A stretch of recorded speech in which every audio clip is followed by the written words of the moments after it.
Guys, I got another banger going for you today. Today we're going to be talking about more TikTok ads as usual. And today we're actually going to be talking about how beginners can actually start getting into TikTok ads, because I know that when some people move from Facebook ads into TikTok, they have a really hard time, creating ads, maybe trying to figure out the new platform, or even just getting their budget to spend. Today I'm going to be showing you how you can set up a testing campaign for your new products, your new store, your new website, your creative, whatever. Just it's all about testing. So before you start assuming that we need to click on conversions, we really need to be clicking on traffic for our first campaign. So what we're going to do is we're going to click traffic. This is to make sure that our budget actually spends, because if you click on conversions first time and then you run it to complete payments, it's just not going to work. So we're going to use traffic as of right now to get the cheapest leads, cheapest traffic, and we're going to name ourselves Traffic 1. I'm organized like that. So next thing what we're going to do is we're literally just going to have no limit on. This is another spending thing. So just leave that on and click continue. And once again, since we're organized, we're going to name it ad group. So what we're going to do now is we're going to scroll down to website, use TikTok pixel. We're going to select this and that. Then we're going to click your optimization event. So in my case here, all of this is no recent activity because this is a new account, just created it. So what we're going to do, so now that we have this, we're going to scroll down. You're going to look through all these search, initiate checkout, add payment info, and all that, blah, blah, blah. What you really want to do is you can run view content or add to cart. I personally like to just run add to cart so I know how many people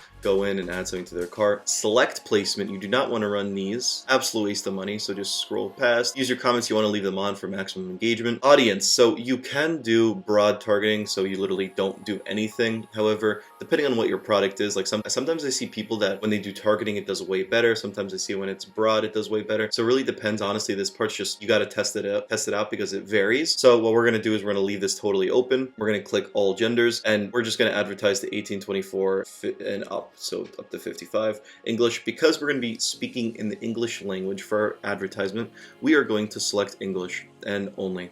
There we go. Select, skip all that. Device, sometimes it is a good idea to go in and click on Wi-Fi, because if someone is using Wi-Fi, that's more likely that they're home, therefore they're more likely to actually buy something. Because think about it, if you're walking on the street or something and you're just scrolling through your phone, or if you're just like on a bus, passenger in the car, chances are you're not going to be that likely to buy something. You're just going to be scrolling through and you may maybe save something and add to cart, but you're not going to be, pulling out your credit card and doing that. Most of the time it's when you're home, so I leave Wi-Fi enabled. Daily budget, so like I said, we're going to be using a $20 budget for this. Just leave that on. In order to make sure that your ad spends, you want to leave run continuously on, and you don't want to use any day parting. So now we get to the optimization goal. So obviously it's going to be on click. Good strategy is going to be lowest cost. We want to leave that. Oh right, I forgot. I was scrolling through so fast. United States. We're going to do it on United States. It's best to have a creative that's between 9 to 15 seconds long. You want to keep a trend. You want to keep it, quick, nice, educational, maybe some type of trend, a testimonial, unboxing, or even some type of way to incorporate like a trend into your video. Always helps your ad out. So you're going to leave, single video. So we're going to be scrolling past. We're going to select standard shop now. Obviously, if you're selling something, watching this video and you're doing e-commerce, drop shipping online, we're going to leave shop now. We're not going to do anything else, but there is a lot of other call to actions here that are pretty good, but we're going to be using shop now for this example. You're going to put your URL in, and then you're going to leave this off. So you actually want to click on it because it's automatically clicked on, but I already clicked off of it. The reason we do that is so that other people do not see your ad within the business creative center. We got everything going. Make sure your TikTok pixel is running, everything looks good, and then all you do is you got to hit submit. Okay guys, so this is a campaign that I was using to test a different product from what we usually sell. So here you can see the total cost was $125. So obviously I went multiple times over the $20, but me, I can afford it as of right.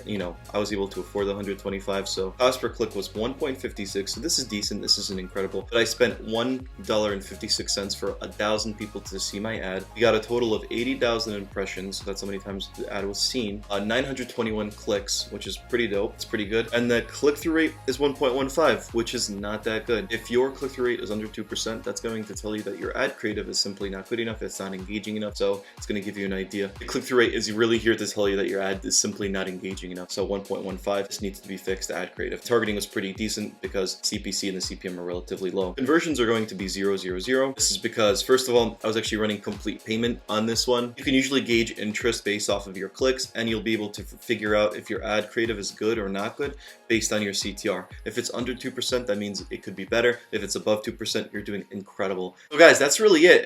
It's pretty simple. All you got to do is spend 20 bucks, get those numbers going so that you can get a general forecast for what's to come, and you'll be able to figure out if a product is good or not.